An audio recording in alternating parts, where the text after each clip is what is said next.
famous English literatures, that is periodicals. So let's start with the 18th century periodicals. 18th century periodicals. Let's see. Start with the new era print cultures. Okay. So the 1695, this is Licensing Act in England and opened the floodgates to free publication. There is a printing presses and etc. So by the 18th century, periodical became a primary literary format, circulating widely. Booksellers, writer recognized as a women as a crucial audience, published the essays. Readers' interest in it, the shift certainly advanced the position of women and their education in society. So Samuel Johnson's The Rambler 173 note women's emerging role as the audience in the scholar, so must it. So chronological list we see first is the Gazette 1536. Venice में आया था, aim था to entertain, educate women reader, although it lasted around the 10 month. Okay. So significance regarded as the first periodical in Europe, providing public news and veteran war about the war information. Initially published as a manuscript in newspaper, it demonstrated the political value of regularly. Then second आता है weekly journal 1625. So the Thomas Archer and Nicholas Bonnet wrote, or the author of Weekly Journal. They offered the current and weekly news in their periodical, focus on the foreign war, providing English reader insight into the European conflict. Then आता है very famous, important in the exam, the Tatler, or sometimes the chronology is asked, sometimes who published it and the diff questions on it. So the first, the Tatler 1709. Founder was Richard Still. ये publish होता था Tuesday, Thursday and Saturday को, मतलब ये thrice आता था week में, एक ट्यूसडे को, थर्सडे को एंड सैटरडे को. देखो मंडे को नहीं आ रहा है, ट्यूसडे को आ रहा है, फिर वेडनेसडे को नहीं आ रहा है, थर्सडे को आ रहा है, फिर फ्राइडे को नहीं आ रहा है, फिर सैटरडे को आ रहा है. तो एक डे आप गैप करके याद रख सकते हैं. मंडे को नहीं, ट्यूसडे को आ रहा है, वेडनेसडे को नहीं, थर्सडे को आ रहा है, फिर फ्राइडे ड्रॉप होता है, फिर सैटरडे को आता है. तो 3 दिन. रिचर्ड स्टील टैटलर, डेट भी याद रखनी है 1709. कंटेंट क्या थे इसके? ऐसे and commentary on literary and social topic. Steele wrote under the pseudonym Isaac. So इसको जो लिखते थे रिचर्ड स्टील, उन्होंने एक सीडोनिम पेन नेम यूज किया था, Isaac. Okay, Isaac Bickerstaff Esquire, engaging readers with the satirical and moralist discussion. Okay. Then आता है फीमेल टैटलर. फीमेल टैटलर आता है 1709 to 1710. Authorship is uncertain, presumed to female. Pseudonym Mrs. Crankenthrope, a lady that known ever. So unknown about it. Third, the examiner 1710 में आता है, 1710 से 1714 तक. इसके एडिटर है जॉनथन स्विफ्ट. जॉनथन स्विफ्ट जिनका गलिवर ट्रेवल्स फेमस है, जिनके बहुत सारे वर्क्स क्रोनोलॉजी में पूछे जाते हैं, and famous persona. Then the Tory newspaper featuring Swift's political pamphlets इसमें आते थे. नोटेबल कंटेंट था Swift conduct of the allies defending Tory foreign policy and the critiquing Whig party. So Tory is there and Whig is there, so criticising on the Whig. Then आता है very very famous the Spectator 1711 to 1712. देखो chronology का अगर हम बात करें तो Tatler, then female टैटलर, then Examiner, then Spectator. Okay, तो पहले टैटलर आता है, फिर स्पेक्टेटर आता है, क्योंकि टैटलर शुरू होता है हमारा 1709 में, तो स्पेक्टेटर आता है 11 to 12 में. तो इसके फाउंडर है दोनों Richard Steele and Joseph Addison. तो टैटलर सिर्फ स्टील ने शुरू किया था और Spectator Steele and Joseph Addison दोनों ने मिलकर शुरू किया था. इसके ऑब्जेक्टिव थे daily publish with the motto. इसका मोटो था to enliven morality with wit. To enliven morality with wit.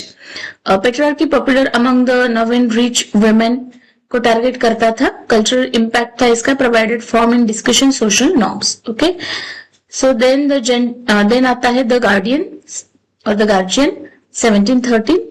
Founder थे इसके रिचर्ड स्टील. तो रिचर्ड स्टील का टटलर भी हो गया, रिचर्ड स्टील का स्पेक्टेटर में कंट्रीब्यूट करते हैं और गार्जियन भी आता है। Okay, Joseph Addison, Alexander Pope और थॉमस टिकल, ऐसा पूछा जा सकता है इसमें से कौन सा जो पीरियडिकल है जिसमें एडिसन थे, पोप थे, थॉमस टिकल थे। ओके, देन आता है उसके बाद रिव्यू 1704 टू 1713 डैनियल डेफो का। Daniel Defoe also again famous writer, उनका Robinson Crusoe very very famous, उसमें से बहुत ट्रिवियल क्वेश्चंस भी पूछे जाते हैं, मतलब मेजर वर्क है और उसमें से बहुत डीपली क्वेश्चंस आते हैं। ये 3 टाइम्स आता था वीक में।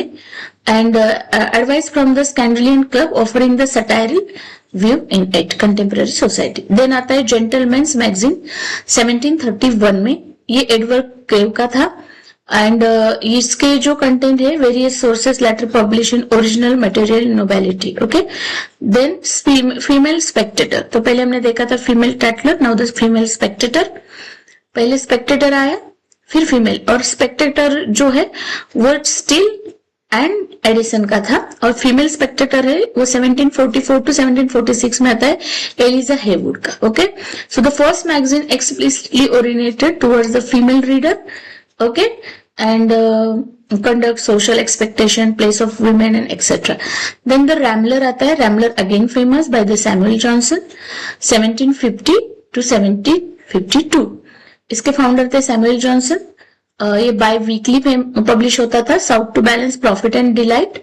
ओके, देन उसके बाद आता है ये मंथली रिव्यू, कौन सा आता है, मंथली रिव्यू आता है 1749 टू 1845 में। ओके, इसके फाउंडर थे Ralph Griffiths and wife Isabella Griffiths. Okay, regarded as the first English periodical specialising in book review. Okay, so जो बुक रिव्यू हम लिखते हैं उसका एक लिटरेरी क्राइटेरिया।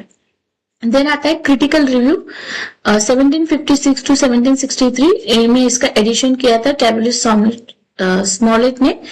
ए 4 व्हील जो है हमारे नॉवल के उनमें से एक माने जाते हैं, जो हमारे नॉवल के 4 व्हील्स कहे जाते हैं, जैसे स्टील है, एडिसन है, स्मॉलेट है, ऑस्टेन है। ओके, उसमें से एक, सो उनका एक क्रिटिकल रिव्यू आता है, इन्होंने एडिट किया है उसे letter. Okay, scope focus heavily on the book review पे फोकस करता था, and countering the monthly review aligned with the Troy and the Anglican viewpoint. Then Idler 1758 to 1760 Samuel Johnson का। इसका फॉर्मेट था ऐसे सीरीज पब्लिश होती थी weekly, universal chronicle examining the literary and social. Okay, then आता है the B 1759, founder थे इसके Oliver Goldsmith. किसका आता है, ऑलिवर गोल्डस्मिथ का। ये एक ब्रीफ लिटरेरी मैगजीन था, फीचर करता था मेनी ऑफ गोल्डस्मिथ के मोस्ट नोटेबल ऐसे इसमें इंक्लूड होते थे। The citizen of the world, despite his short run, remained statesman. Okay. Then आता है टाउन एंड कंट्री मैगजीन 1769 में, इसके फाउंडर थे Alexander Hamilton. Town and Country Magazine 1769, founder है अलेक्जेंडर हैमिल्टन। इसमें इवेल्युएशन होता था initially political, later gravitated toward the social coverage, specially upper class scandals. Okay, so impact था इसका expose Victorian reading appetite for gossip. Okay, then आता है the Lady's Magazine 1770 में, एक wide ranging publication featuring fiction था, poetry, social, gossip, fashion and music पे। Okay, shaping the similar women's magazine. Then आता है द वॉचमैन 1796, इसके founder है एस.टी. कोलरिज, जिनका बायोग्राफी लिटरेरी फेमस है, जिनके बहुत सारे पोएम्स, क्रिस्टोबल इनका फेमस है, एंशिएंट मरीनर। ओके, सो इनका ये पीरियडिकल था, एवरी 8 डेज आता था ये, a blend of literary essay, poem and socio political commentary. Then आता है एडिनबर्ग रिव्यू, ये भी इंपॉर्टेंट है, 1802 में आता है, फाउंडर है इसके Francis Jeffrey, Henry Vaughan, Sydney Smith. Okay, so orientation Whig view point से आता था ये, and like Wordsworth influence publish quarterly until 1929। Okay, so shaping the literary and political discourse in 19th century. इसके founder कौन थे, Jeffrey, Henry Vaughan and Sydney Smith. Then आता है Quarterly Review, इसके फाउंडर है जॉन मुरे। इसका purpose था Tory convert to the Edinburgh Review, and notable editor थे William Gifford first, succeeded by the John Lockhart in 1826। Okay, then आता है Blackwood magazine. Blackwood magazine के फाउंडर है William Blackwood, ये monthly publish होता है, direct competitor to the Edinburgh review. इसके contributor है John Wilson, John Gibson, Lockhart, James Hogg among the other authors. Okay, famous element था इसका नॉकआउट नेसेट्स Ambrosians or the Ambrosians Night series noted in the literary dialogue.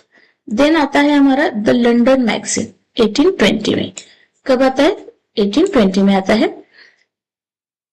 Reveal to the Blackwood's magazine, Charles Lamb, Thomas De Quincey, William Hazlitt and Mary Mitford. These are the key voices of this magazine. Okay. Then आता है John O London's weekly 1990-1954, George Newnes का. Okay. तो scrutiny आता है उसके बाद. Scrutiny भी important है, इसे हमें याद रखना पड़ेगा. इसके फाउंडर थे एल्से नाइट एंड एफआर लेवियस, क्योंकि एक बार एफआर लेवियस पे क्वेश्चन पूछा था. इसमें से कौन सा जो पीरियडिकल है जो बिलोंग करता है एफआर लेवियस से, तो उसका आंसर था स्क्रूटनी. ये महाराष्ट्र सेट एग्जाम में क्वेश्चन था प्रीवियस ईयर में. Okay. Then Athenian Mercury, founder was John Dunton. Then आता है मर्क्यूरियस ब्रिटानिकस, ये prominent parliament weekly during English civil war में आता था. इसका एज थे 1643 to 1646 में. Then the Gentleman Journal 1692 to 1694 में आता है. इसके फाउंडर है Peter Motteux. Okay. Then Fraser's Magazine 1830 to 1882, इसके फाउंडर है ह्यूग फ्रेजर, विलियम मैगी. देन आते हैं Westminster Review 1820 to 1914, Jeremy Bentham इसके फाउंडर है. ओके. पंच आता है 1841 में, जिसके फाउंडर होते हैं Henry Mayhew and the Ebenezer Landells. Okay. Then household works 1850 to 1859 में, all the year round. Okay. इसके फाउंडर है Charles Dickens. Household works 1850 to 1859 में, ऑल द ईयर राउंड. ये जो आता है ये किसका है? फेमस ऑथर का, चार्ल्स डिकिंस का. Important many of the Dickens own novel जो है, टॉपिक आर्टिकल जो है इसमें छपते थे. देन कॉर्नहिल मैगजीन जो है ये जॉर्ज स्मिथ का था, Smith Elder. William Makepeace Thackeray इसके पहले एडिटर थे. Okay. And Anthony Trollope, Elizabeth Gaskell, these are the notable. इनकी भी सीरीज इसमें पब्लिश होती थी. Then Macmillan magazine 1859 to 1907, publisher थे इसके मैकमिलन एंड को. कंट्रीब्यूटर थे मैकमिलन में, कंट्रीब्यूट कौन कौन करते थे? बड़े बड़े नेम से इसे याद रखना पड़ेगा. अल्फ्रेड टेनिसन है, थॉमस ह्यूज है, and more from the Victorian and Edwardian period. Okay. Then fortnightly review आता है 1867 to 1594 में, सॉरी 1954 में, involving the Anthony Trollope and the George Henry Lewes. Okay. Then आता है the Athenaeum. Okay, 1822 to 1921. After that, the Times Literary Supplement 1902 में आता है, began as a offshoot of the Times. Okay, then आता है Criterion 1922 to 1922 to the 1939. Editor है इसके T.S. Eliot. It is a important that the Criterion by the T.S. Eliot. Modernist quarterly publish होता था, work by the Eliot. Eliot के work Ezra Pound जो imagism से related है, E.M. Forster and other. Okay. Then Granta relaunch in 1979. इसका origin founded at the Cambridge as the Granta. Okay. और उसका नाम भी था ग्रांटा. Then the next video we will discuss about the 18th century drama. So these were the all 18th century periodicals, very famous periodicals at the viewpoint of the examination. I hope that you like my videos. Then like and subscribe my channel.